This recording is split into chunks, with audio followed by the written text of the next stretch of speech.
Gothic Remake QandA Alkimia talks about expanding the classic RPG with an extra 10 hours of content.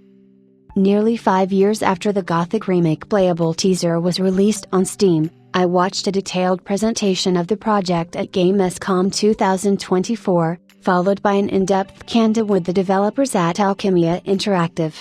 To start with, the developers stressed Gothic's importance from a gaming cultural standpoint, especially in Germany and Eastern Europe, where the fantasy role-playing game immediately garnered a huge following. They also immediately clarified that the Gothic Remake Gamescom 2024 demo was not part of the actual game. Instead, it was a sort of prequel featuring another main character rather than the nameless hero. Alkimia Interactive said they were unsure whether the demo would be released to the public. Even in this demo, the action still took place in the mining colony under the magic barrier created by magicians to keep convicts under control. The developers said it was very important to keep the original spirit and the daily routines of the NPCs, who do their own things, like having random conversations that you can listen to. In the original game, the player could dive, but the action was basically useless.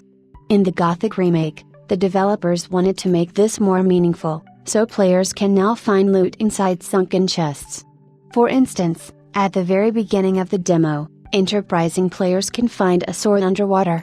Alkimia wants to make the Gothic Remake a highly immersive experience. To that end, UI elements like the health and mana bars will only appear when the character draws a weapon. If you have played the original, you'll find that many locations are logical extensions of something in the original. Often, there was a blocked path, you would see something behind it, but you couldn't act. Go in. Now, the developers have taken these open ends to add more content. In keeping with the gritty, realistic vibe of Gothic, the main character doesn't really know how to fight at the beginning. His swings are purposely very slow and equally clumsy. That's meant to highlight he has probably never held a sword before in his whole life, so he's untrained and skilled. However, in the demo, and in the final game, too, of course, NPCs were available to teach him sword fighting. You do actually train with them, and it is even possible, albeit unlikely, to beat them.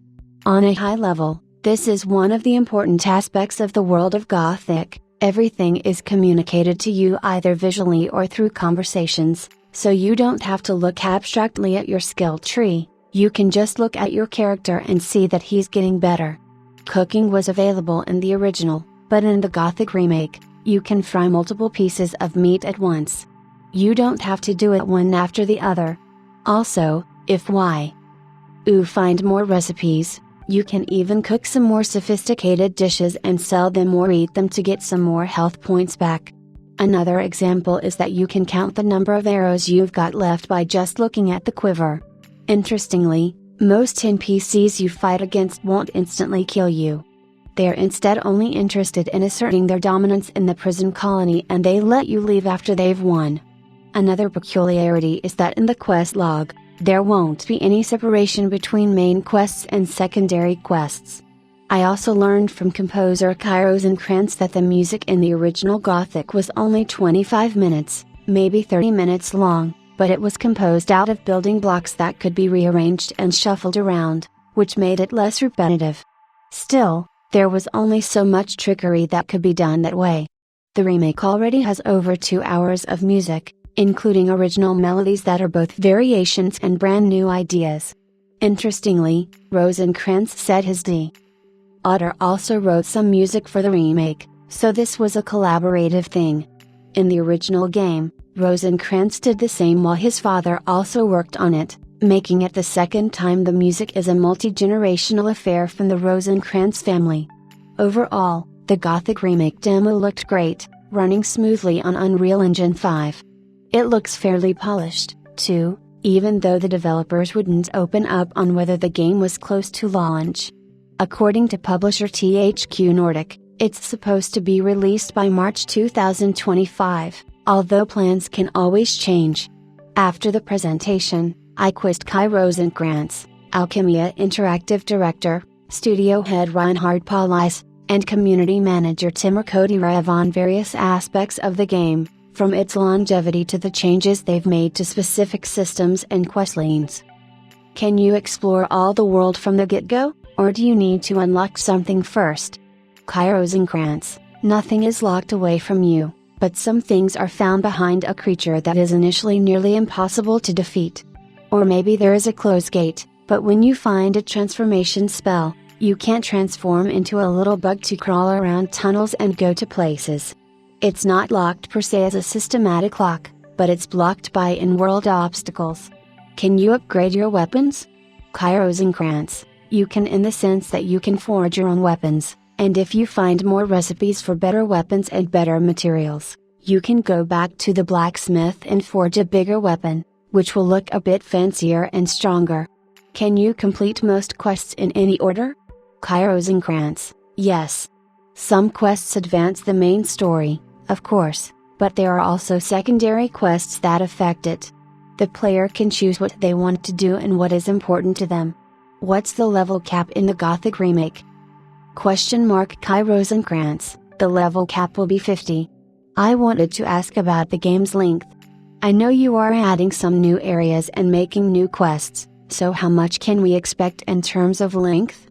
Kai Rosenkrantz, the original game from 2001 was roughly 20 hours long, but it had a very narrow and linear story in the later chapter, so the mid-game and the end-game were much more to the point and much more linear than the previous chapters. So if we manage to extend those chapters, or even give you multiple options that extend the main story and the kind of opportunities to do side quests into the later chapters, that would, I think, lead to a significant increase in playtime to maybe about 30 hours.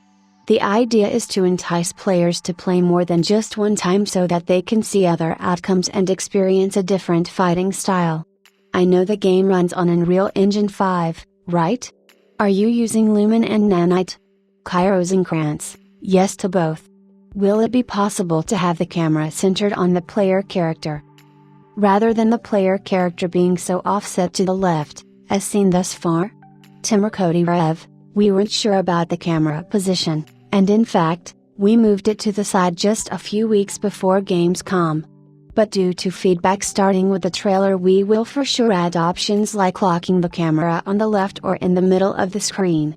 Will players have different paths in the second and third chapters if joining the new, old camp instead of spying on the sect camp? Reinhard Paulais, there are more optional quests and ways to do things, but the main quest remains similar, meaning that you need to get a grip of the sect camp. Will there be more guild-specific quests compared to the original? Timurkoti Rev, yes, as in the previous question, we want to expand Gothic Remake in different directions. We want to provide players with more in-depth information about the guilds, their goals, and motivations. Did you add more diverse character reactions to the Gothic Remake depending on which camp you have joined? Reinhard Paulais, we have a very complex reaction system and we plan to have different reactions based on story progress, missions you are in, recent events in the world, or just the role of characters involved. Will it be possible to become a water mage earlier? Reinhard Paulais, not specifically a water mage, but we want to open up access to magic sooner. Will there be ways to customize the difficulty? Reinhard Paulais, the true Gothic experience has a specific difficulty level, but for players who want it differently, there will be options. However, everybody should be aware that it's not Gothic as it's imagined, it's just a variation. People always ask about the New Game Plus mode. Is that something you are considering for the Gothic remake? Kai Rosenkrantz, we will have some options to raise difficulty, but no New Game Plus. Can't NPCs use scrolls in the remake? Reinhard Paulais, NPCs use magic. How will the Brotherhood react to Yubarian's death? In the original Gothic, nothing changes except for Callum leaving. Is that something you're going to expand on? Timurkoti Rev, yes, absolutely. Actually, after that moment in the original game, you don't really need to come back to the sect camp since there is no additional content or quests. This is also what we want to expand in the remake. But we cannot spill the beans other than it follows our philosophy of adding depth to the world and making it feel more alive. How is the skill system changing in the Gothic remake? Timurkoti Rev, if you mean the progression system, then it will be almost the same as in the original game. You earn XP by completing quests and defeating your enemies. You can learn something only from teachers. So there are no skill trees as in many other RPG games. So you need firstly to find a teacher, who is a specialist in this or that category. We have a 3-step progression system for one-handed, two-handed weapons, and ranged weapons like it was in Gothic 1, not in Gothic 2. Also, there are some new skills you can learn, for instance, dance, free climbing or diving. For the latter, you can learn how to stay underwater longer. Will you take advantage of ray tracing effects? Timurkoti Rev, yes, there will be ray tracing technology in Gothic 1 Remake. Will there be a performance mode on consoles? Timurkoti Rev, yes, there will be quality and performance modes on consoles. Are you planning to take advantage of the PS5 Pro console? Reinhard Paulis, there will be some improvements for sure. Will Gothic Remake support NVIDIA and/or AMD frame generation techniques on PC? Reinhard Paulis, we will for sure support some kind of tech in that area. Thank you for your time.